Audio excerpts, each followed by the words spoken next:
CBS, NBC, and ABC, in a rare move, joined the cable news networks in airing the House testimony of the man who was Donald Trump's fixer for a decade. Michael Cohen is also a convicted felon who'll soon be serving a 3-year prison term for charges that include lying. This time, he says, he's telling the truth. I am ashamed that I chose to take part in concealing Mr. Trump's illicit acts rather than listening to my own conscience. I am ashamed because I know what Mr. Trump is.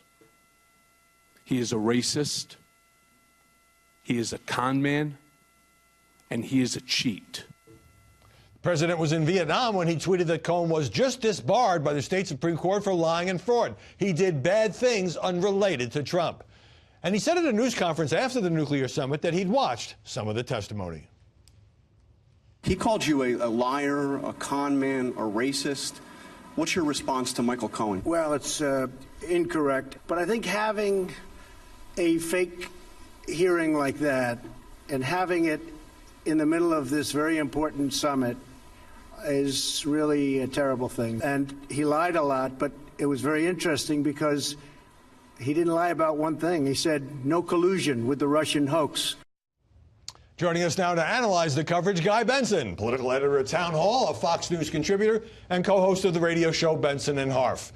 Sarah Fisher, media reporter for Axios, and Clarence Page, columnist for the Chicago Tribune. Guy, the nonstop coverage of Cohen is still going on, focused on all the negative things that Michael Cohen said about his former client, with the fact that he's a convicted liar sort of a subsidiary point. Right. So I think generally the media, I would have liked to have seen a bit more skepticism about this road to Damascus moment and thinking about the motives that he has to do the woe is me. I'm so sorry I was bamboozled by this guy.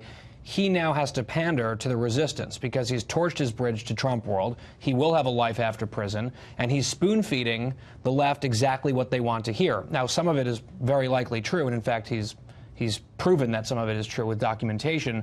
I think on the flip side of the media argument, from my side of the aisle, the conservative press, I think that too many of us were too willing to go along with the White House and the Republicans with this all hands on deck, this man is a liar, you cannot believe a word he says, because he actually testified a few things that are helpful to the president, and I think it's disingenuous to say he's a complete liar except for these 3 things which we like. Almost all of the Republican questioning at the hearing was attacking his character and the liar, and that's fair game, but that was almost all they did. Clarence, are many of the media too quick to champion Michael Cohen as this now whistleblower after being so critical of him during the years when he was Donald Trump's fixer and sometimes yelled at or threatened journalists? I don't know about championing him, Howard, but I'm delighted they gave him a platform, that the House, Democratic House gave him this platform as well. It reminded me of the Valachi papers, which nobody's old enough to remember but me, evidently. Well, educate us. There's a hell of a comparison here. Joe Valachi was a member of La Cosa Nostra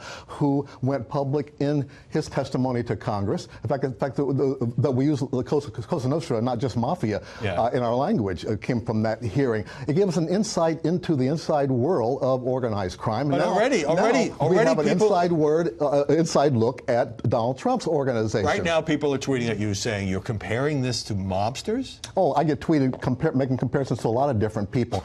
Yeah, I mean, some people do call them the Trump crime family. Some of the journalists have written about them.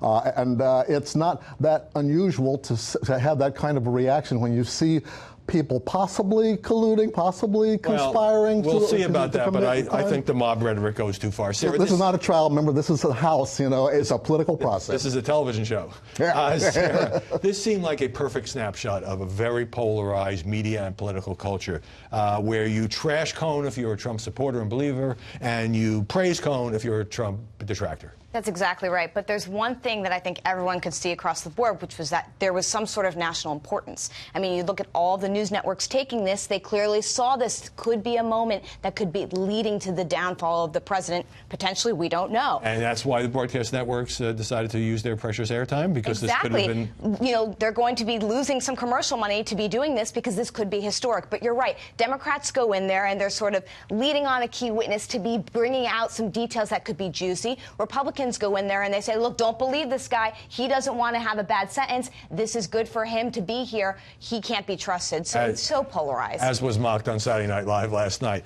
Guy, weren't journalists expecting more bombshells? By which I mean, much of what Cohen said, whether it was about the hush money payments that he participated in, he says at the president's direction to Stormy Daniels, or continuing to work on the Trump Tower Moscow project throughout the campaign. Important, but we kind of already knew most of that because of previous reporting. And then when it came to the question of Russian collusion, Michael Cohen said, I don't have any evidence of that. Yeah, there was tons of damaging stuff from his testimony. I think you can't spin it as some sort of unvarnished positive for the president. He came across as a man of very low character, from a fellow man of very low character. It was sort of a mess to watch. As I alluded to in my first answer, though, Howie, there were some interesting developments when he was asked, Cohen, do you have evidence of collusion? Did you witness collusion? He said, no. I may have suspicions, but I have no evidence. He also said, in a crucial piece of testimony, that he did not visit Prague in the Czech Republic, which was a key piece of that infamous Steele dossier, which discredits that document, which was the basis of so much of this investigation. So, again, if the Republicans on the panel had been a little bit less obsessed with just trashing this guy and calling him a liar and a sleaze, which he admitted being both of those things, and actually focused more on these other points, it might have been less damaging for the president.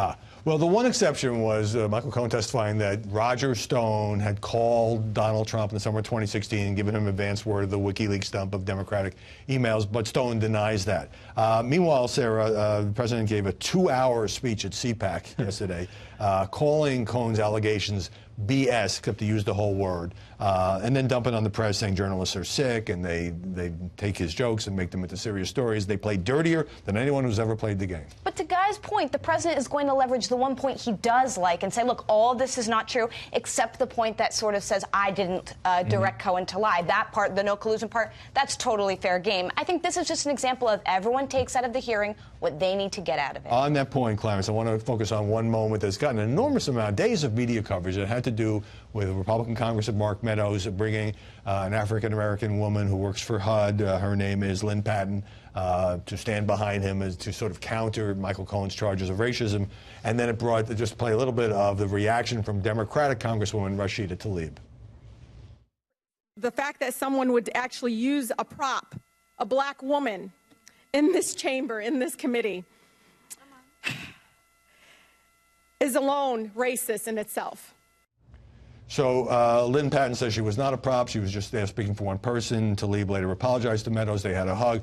Are you troubled by this incident, or have pundits just made way too much of this one moment? Well, I know across the black community, and as much as I know it, there was a bit of awe struck by the moment of seeing Mark Meadows calling over this black woman to stand there looking like the liberal stereotype of a token. And I'm not saying she is, but that's what it looked like. And this was just a weird scene in the first place. We've since found out that Ms. Patton was trying to, or has been campaigning to get a reality TV show of her own, which is no sin. Almost everybody in Washington seems to be doing that these days, but it just sort of adds to the media circus image. Well, she's giving a lot of interviews. You know, ordinarily, Sarah, Cohen's his account of various racist comments by Donald Trump would be explosive. But in this presidency, we're sort of used to those allegations, asshole countries and so forth. It's become totally a wash, and this is a breakthrough moment. You have a hearing that's supposed to have so much power around something completely different with the president is being sidetracked by this conversation around race. But at the end of the day, we've had so many of these conversations involving the president that, quite frankly, it's going to be something that we're probably not even going to be talking about next week. Let me turn to the BuzzFeed story, because you'll recall that a few weeks ago, BuzzFeed reported President Trump directed his longtime attorney, Michael Cohen, to lie to Congress, personally instructed him to lie. Robert Mueller's office disputed that. BuzzFeed stuck by the story. So in the testimony, Michael Cohen was asked about this having to do with his account about the Trump Tower Moscow project. Here's what he said. And so I lied about it too, because Mr. Trump had made clear to me through his personal statements to me that we both knew to be false, and through his lies to the country that he wanted me to lie. So Cohen is saying, well, he didn't directly tell me to do this. I just interpreted it as that was his intent. What does that do to the BuzzFeed story? Well, the BuzzFeed story is still hugely problematic for BuzzFeed, because what they reported was that Trump directed Cohen to lie under oath, and he denied that. Cohen did on the stand, saying I felt like I knew what he wanted me to do, which was to lie, which is a very different thing than being ordered or directed to do something.